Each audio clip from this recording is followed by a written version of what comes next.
You got to get into the game.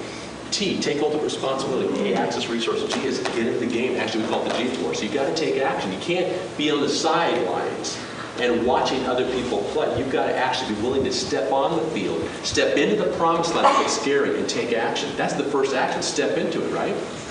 You got to step into it. What if you knew when you got, if you will indulge me for a second in football, it was a football metaphor, but what if you knew that when you stepped on the field, that you already won the game? What would that be like? If you already won the game, you knew you had the game won, but it's the fourth quarter, it's the last minute, and you're 2 touchdowns down. Who are you going to beat? How are you going to play? Think about it. The victory's yours. You've already got it. All you got to do is show up. But God did not say there wouldn't be risk, and there wouldn't be trials and tribulations. So you may have to play your, you know what, off. But if you do, He's going to give you the victory. And He's already given you the victory. You've got to play from victory instead of playing from slavery. See, the one statement they say about the Israelites is it took them 1 day to get out of Israel and 40 years to get Egypt, and 40 years to get Egypt out of them.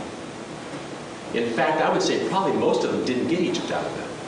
They say in the business world, when you change the culture and you go into the business world, they'll say sometimes you lose up to 80% of the people in your company if you change the culture.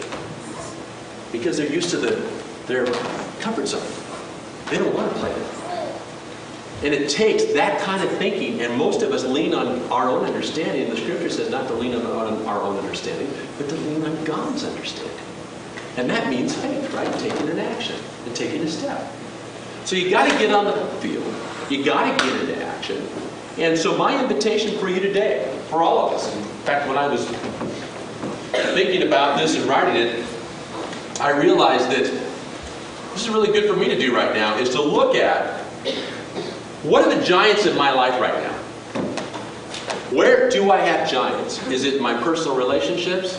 Is it my finances? Is it my health and well-being? Is it in my family life, with my team, spouse? Is it my career? Where are the giants? Identify the giants. Then you got to identify what are the resources that God's given me. What are the personal resources that I have? The promise of God, the life of Christ, the sacrifice of the Lamb, the brothers and sisters around me. What else? Look at the resources that are missing that you're not utilizing right now to go up against those giants. And thirdly, take a step. Get on the field. Know that you've won the game already. You're victorious. God is the God of breakthrough and the God of victory. That if you have Him on your side, you will actually have those breakthroughs and victory yourself. And it won't go without risk, and it won't go without trials and tribulations. But you can't win the game if you're on the sideline looking at the field. So I invite you to write those things down before you leave today. And